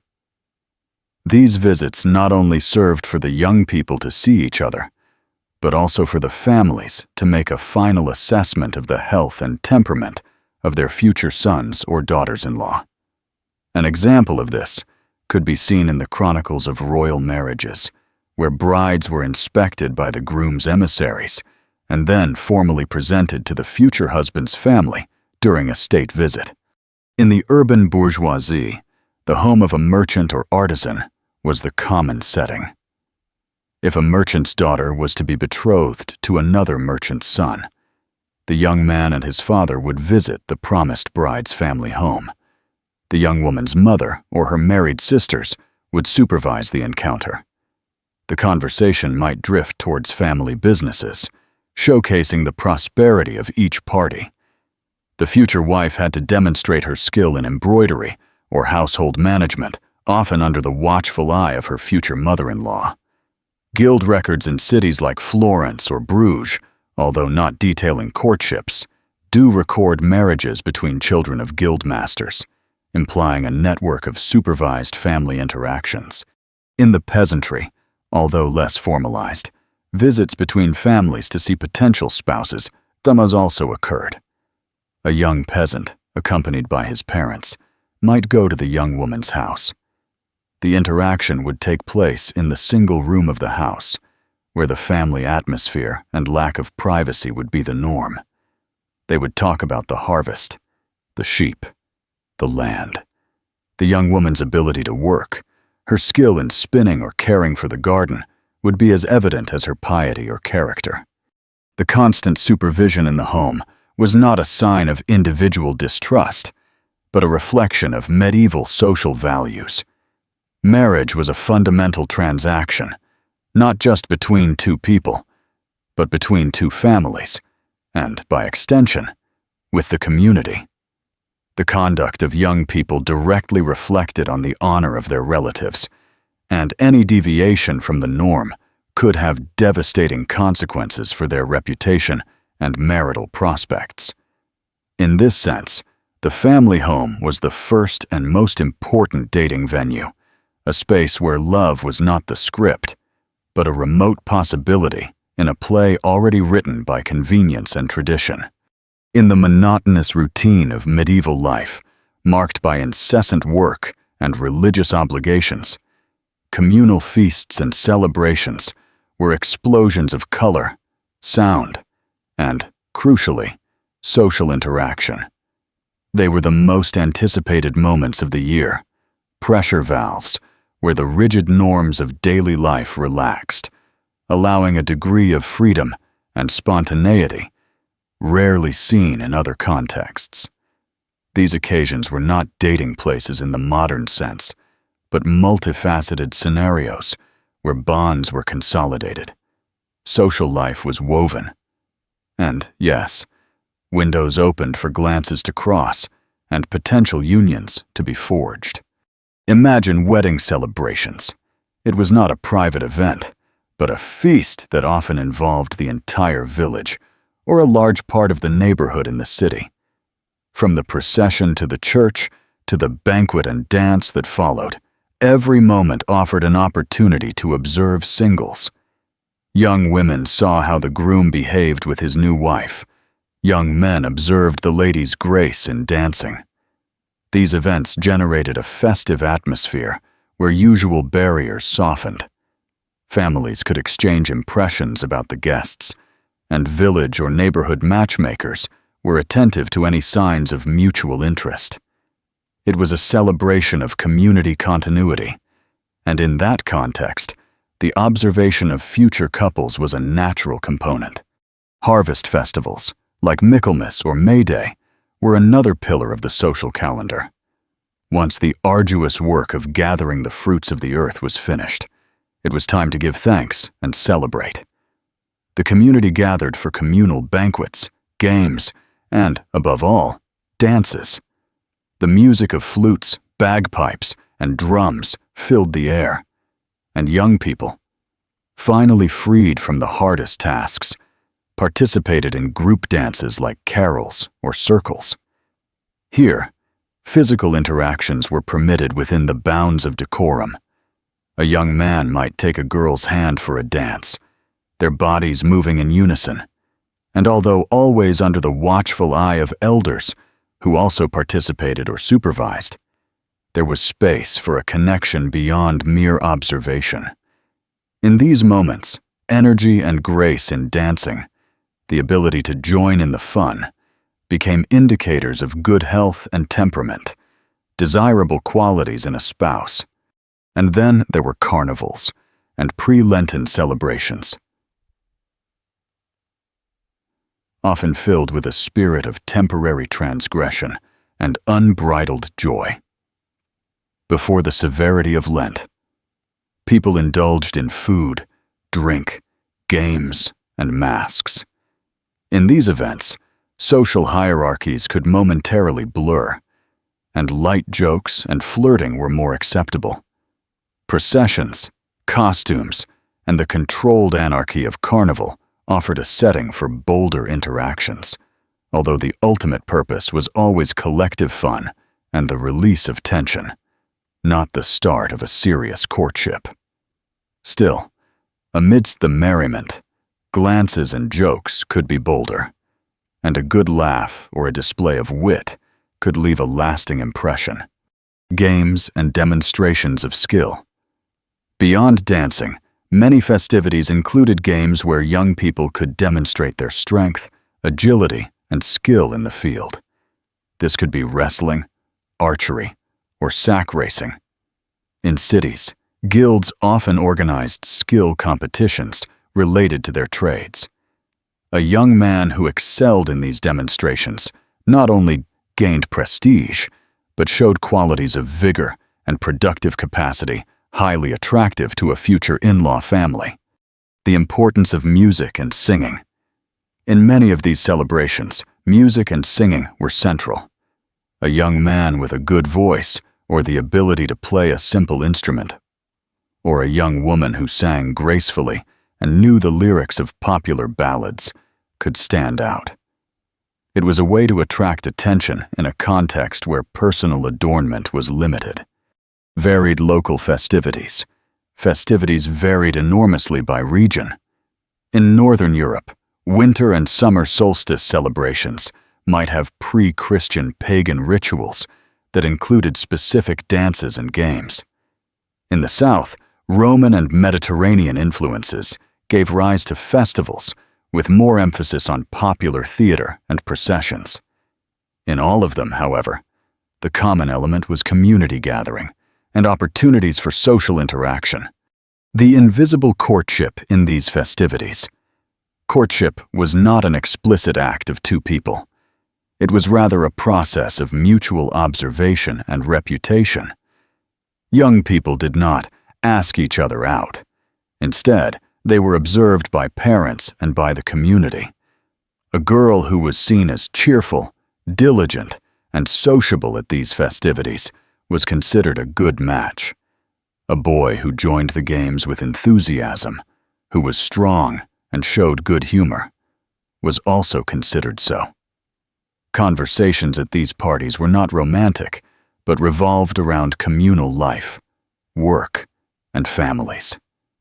In these rare explosions of joy, medieval society allowed itself a brief respite from its rigidities, and in that respite, the seeds of future unions could, through observation and communal interaction, find fertile ground to germinate.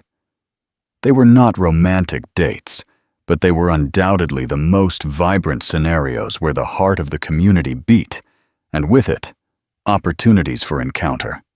Few marriages in medieval history are as emblematic of the complex relationship between love, power, and politics as that of Isabella of Castile, 1451 to 1504, and Ferdinand II of Aragon, 1452 to 1516, celebrated in 1469. Far from being a story of idyllic romance, their union was a cold and calculated political alliance orchestrated to unite two of the most important kingdoms of the Iberian Peninsula. However, what history books do not always highlight is that, against all odds for an arranged marriage of the time, this union transformed into an effective collaboration based on deep respect and, according to modern historiography, genuine affection that cemented the foundations of what we know today as Spain. The second half of the 15th century in Castile was a hotbed of dynastic intrigues, civil wars, and a monarchical weakness that threatened to dismember the kingdom. Henry IV of Castile, dubbed the Impotent, or the Great Impotent, was a weak king whose legitimacy was questioned, especially regarding the paternity of his supposed daughter, Joanna la Beltraneja. Isabella, Henry's half-sister, was an ambitious, intelligent, and strong-willed figure who saw herself as the legitimate heir to the Castilian throne. Isabella's marriage was therefore a crucial piece in the chess game for power. Henry had other plans for her. He wanted to marry her to Afonso of Portugal or to the Duke of Guyenne, brother of Louis XI of France. Alliances that suited him to maintain control and weaken Isabella's aspirations. However, Isabella, advised by her supporters and with her own political vision, defied the royal will. She chose Ferdinand, the heir to the throne of Aragon, for several strategic reasons: proximity and shared culture. They shared culture, language, or at least similar Romance dialects, and crucially, the Catholic faith. Balanced power. Aragon, although important, was not overwhelmingly powerful enough to overshadow Castile, allowing for a more equitable partnership. Shared ambition. Both were young, ambitious, and saw the union as a path to strengthen their respective crowns and eventually unify the peninsula under a strong government. The marriage was celebrated in secret in Valladolid in 1469, an act of direct defiance to Henry IV.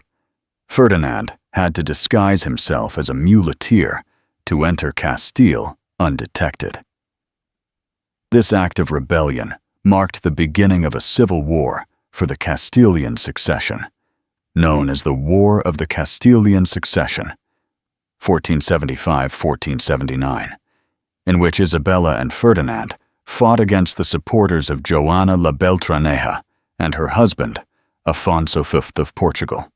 Isabella's victory in this conflict secured her throne, and, with it, the consolidation of the dynastic union.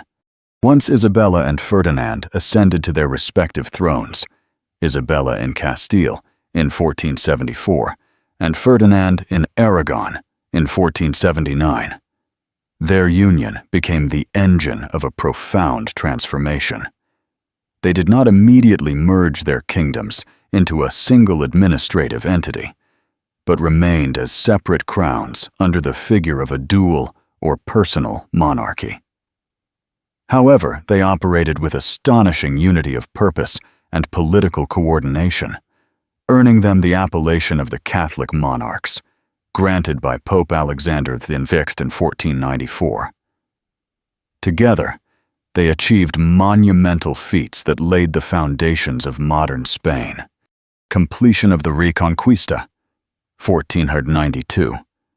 The conquest of the Nasrid Kingdom of Granada, the last Muslim bastion on the peninsula, was a unified objective and a military and symbolic success that took 10 years to complete and consolidated the Catholic identity of the kingdoms.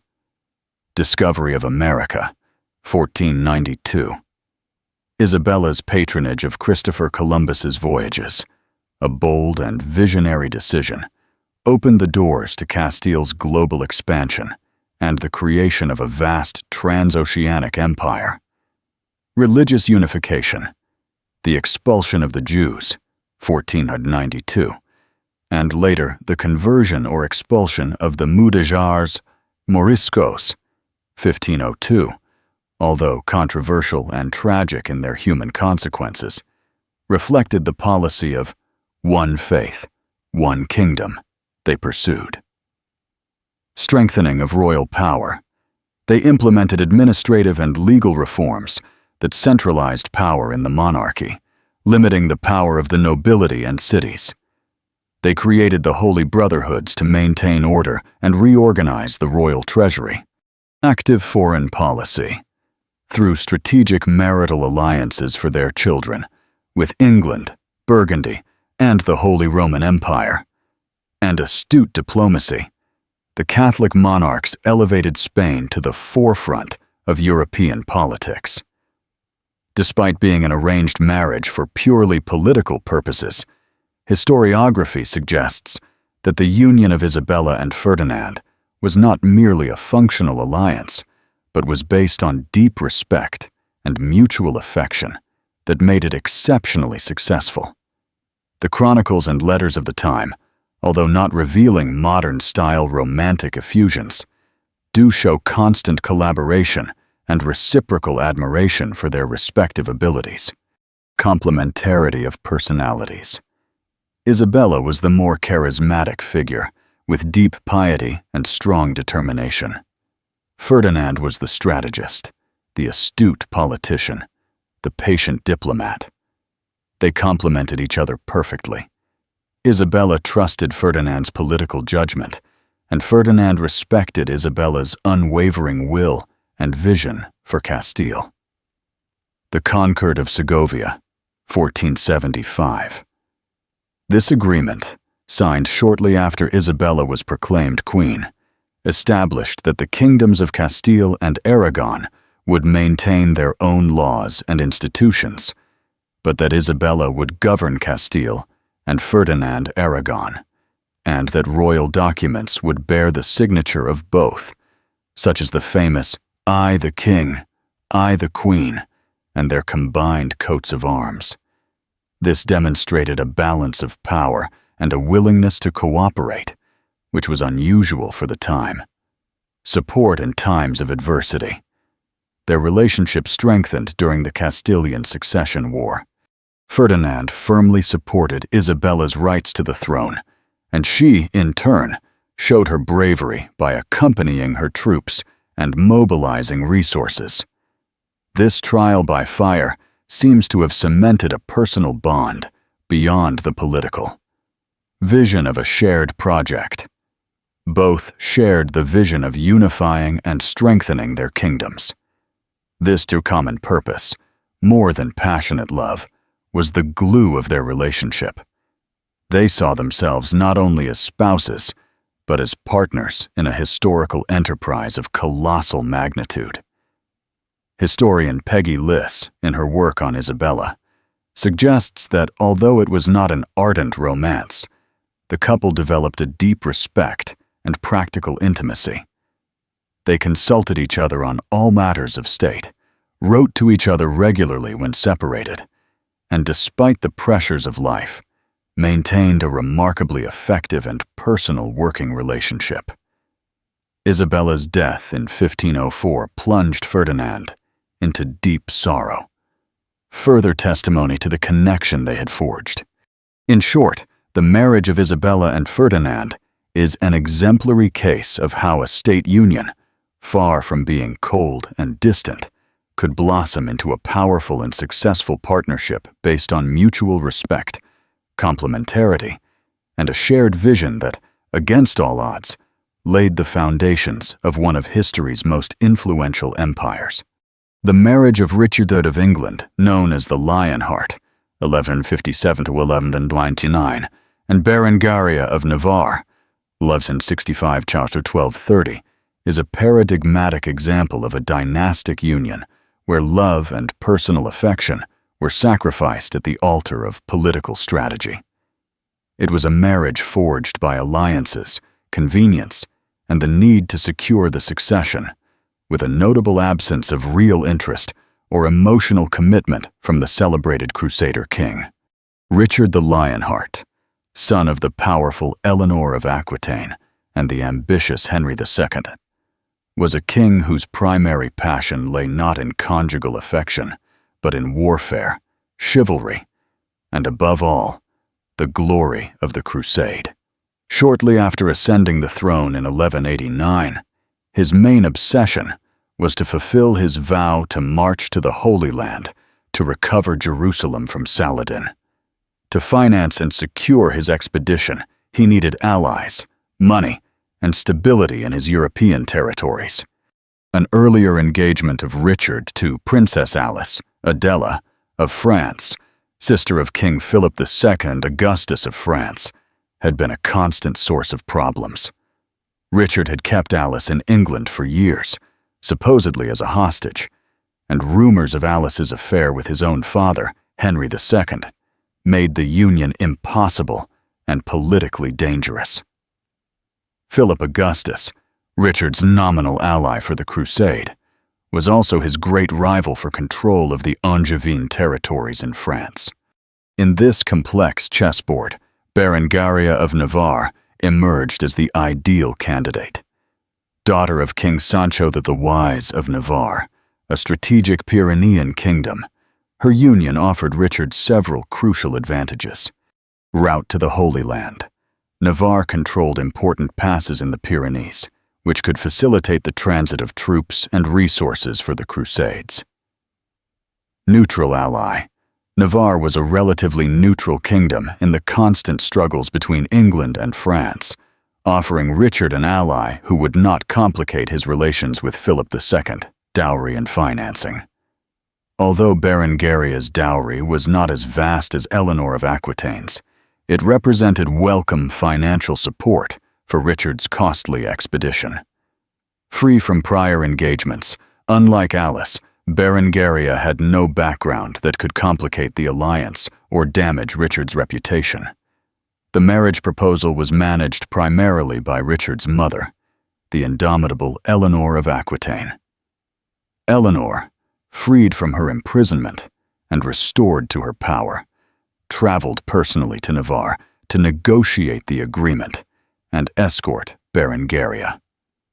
For Eleanor, this alliance offered a significant strategic advantage against the King of France. Richard met Berengaria in Messina, Sicily, in 1191, while preparing for the crusade. The meeting, more than a courtship, was an inspection. The wedding could not take place immediately because it was Lent, and a papal dispensation was needed, as, common among the nobility, they were distant relatives. Richard did not wait. He sailed for the Holy Land, taking Berengaria and his sister Joanna, widow of King William II of Sicily, on a separate ship under Eleanor's protection.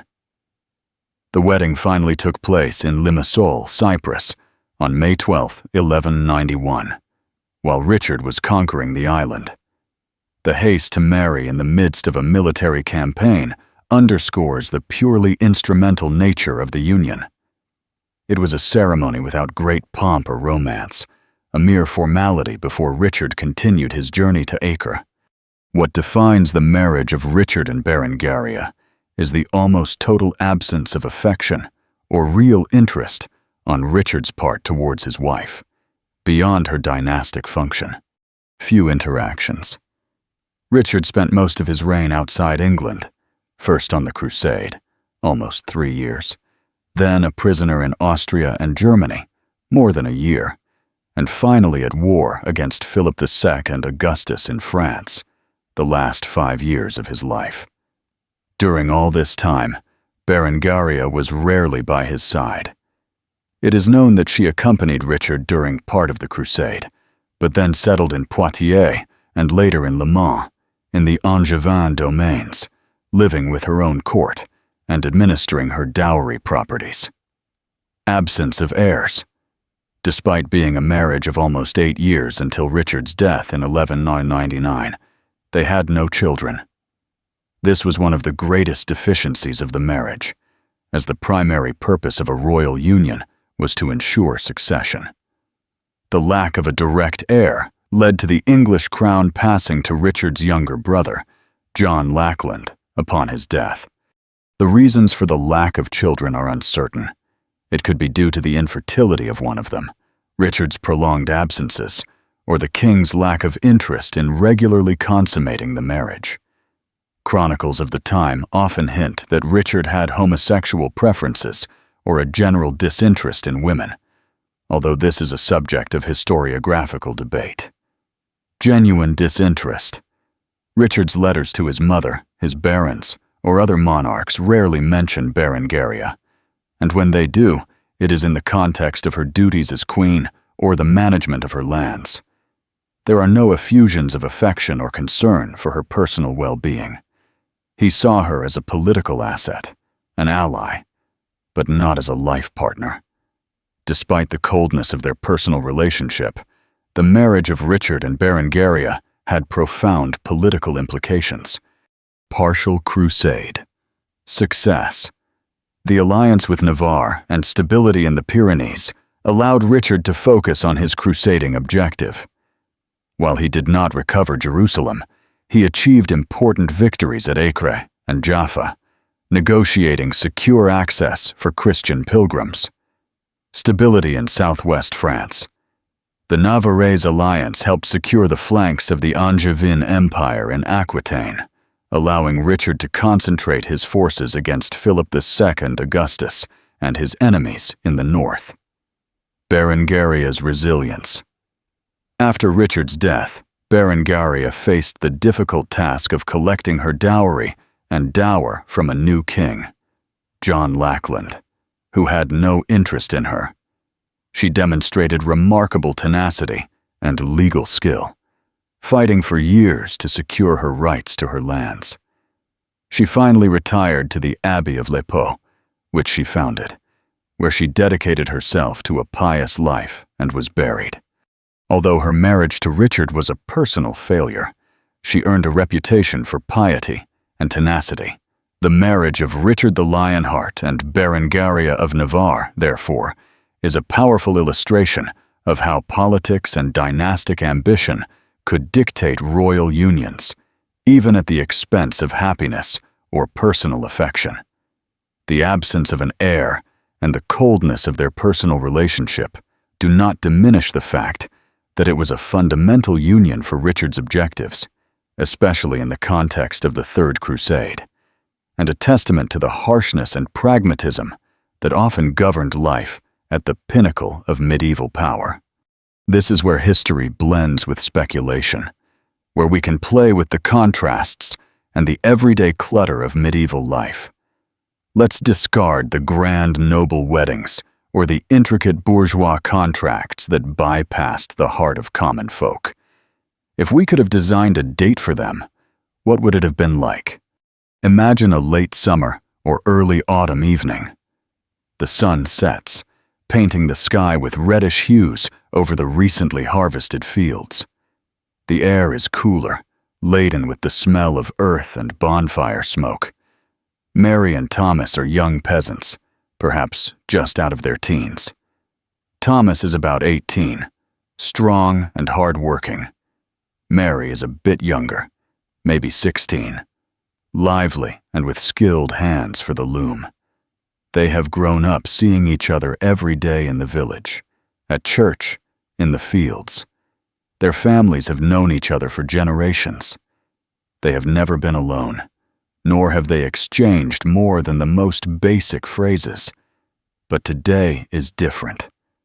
It's the harvest festival, one of the few breaks in the incessant cycle of work. The hardest labors are over, and the entire community has gathered in the village square to celebrate the abundance, or at least the survival, of another year. It's a day of liberation, of music, dance, and communal food. For Thomas, it's the first time he has tacit permission to approach Mary without the strict supervision that dominates the rest of the year. His parents, engrossed in the celebration and conversations with other neighbors, are distracted enough to allow them a little freedom. Thomas has been saving. Perhaps he sold a small surplus of eggs or helped a neighbor in exchange for a few coins. With the audacity that the festive atmosphere gives him, he approaches Mary in the square, where the hustle of the musicians and the movement of the dancers create a veil of relative anonymity. "Mary," Thomas would say, his voice a little deeper than usual, "I got something special." In his hand, he holds a fried fritter, warm, golden, and sweetened with honey, a truly sporadic luxury. It's not something eaten every day. Its preparation required valuable eggs, flour, and especially fat for frying, a prized commodity. Thomas offers it to Mary, a clear sign of attention and generosity. Mary smiles, her eyes sparkling with a mix of surprise and pleasure, and accepts the delicacy. Then, Thomas extends a pitcher of light ale, perhaps homemade, cloudy and with an earthy taste, but refreshing. It's an intimate moment amidst the crowd. They both share the fritter, tearing it with their fingers, and drink from the same pitcher, their hands briefly brushing as they eat and drink. There's no deep conversation. They don't need it, and they don't expect it. Instead, their words are furtive glances, a spark of complicity. There are shy smiles that disappear and reappear. They watch the musicians together, playing lively tunes with bagpipes and drums, and the dancers spinning in circles in an ancient dance. The simple act of sharing this small delicacy in the midst of communal celebration is for them the quintessence of a personal encounter, a gesture of immense value that goes beyond words. Thomas has offered her what he has, the little he could get for her, a tangible demonstration of interest and perhaps of future care. Imagine today, would you like to go on a date? I'll treat you to a fried fritter, and we'll share a cheap beer in the town square while my parents and your aunts watch us from afar. The idea sounds absurd in our society. The simplicity and the value of sporadic luxury. For us, a fritter is a simple craving, a craft beer, an option among thousands. For Mary and Thomas, it was a genuine luxury, an indulgence enjoyed with gratitude. This contrast highlights how the value of material things has changed. A gesture we would consider trivial today was a significant display of affection and ability to provide in the Middle Ages. The absence of privacy versus the individual date. Our dating culture is based on privacy and individuality. The medieval date occurred in collectivity, under the gaze of the community. It wasn't about getting to know each other alone, but about observing each other within the tribe. Thomas and Mary's interaction was nourished by the festive atmosphere, not an intimate space. Conversation. Fewer words, more gestures. Today, we value deep conversation on a date. In the Middle Ages, gestures, small attentions, and sharing a valuable resource said much more than any words. Nonverbal communication was key, loaded with subtle meanings that the community would understand. The medieval peasant's date, in its simplicity and its rootedness in the community, offers us a powerful lesson about how scarcity and necessity shaped expressions of affection, making a simple fried fritter perhaps worth more than 1,000 flowers or love poems. The last ember in the fireplace flickers out, and in the quiet of the night historian invites you to a final reflection. We have traveled through centuries, from villages to castles, exploring the intricate paths of medieval pairing. It's time to tie up loose ends and look back at our own time to understand what we've gained, and perhaps what we've left behind. We've explored the many facets of medieval dating and courtship. It's clear that in most cases, a medieval date was more a transaction, a familial and social necessity, than a romantic idyll. From the peasant seeking extra hands for the harvest to the noble securing a duchy with a marriage, pragmatic survival and the consolidation of status and wealth were the main drivers. Food, festivities, and status were not mere details, but key players in a drama where love was often a late or absent guest. Marriage was a fundamental institution, not only for the individuals involved, but for the economic survival of the family, the continuity of the lineage, and the social stability of the community. Dowries and heiress, agreements on lands and goods, family reputation, the capacity for work or war. These were the true languages of courtship. Constant supervision and the almost total absence of privacy were not repressions, but guarantees that each union served the greater good of the collective. However, despite these overwhelming limitations, the human desire for connection, affection, and yes, culinary pleasure, always found its way. In a shared smile at the harvest festival, in a furtively given fritter at the market, or in the respect forged in a power alliance. The spark of humanity persisted. The letters of Abelard and Heloise, though tragic, are an eloquent testament to the passion that could arise against all odds. Even in state marriages, like that of Isabella and Ferdinand, respect and affection could blossom, demonstrating that the complexity of the human heart does not always bend to the cold logic of power. Food, in particular, was a universal language of care and connection, a tangible luxury shared to express what words could not or should not say. Looking back, it's impossible not to reflect on what we have gained and lost. What do we value today in our relationships, in our dates, and our marriages that was not possible or not a priority in the Middle Ages?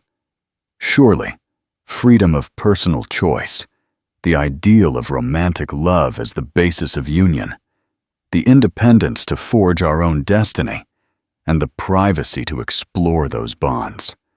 We have gained autonomy, but does freedom of choice compensate for the loss of the security of alliances? In the Middle Ages, a marriage was a support network, a life insurance. In our individualistic society, those networks are fainter.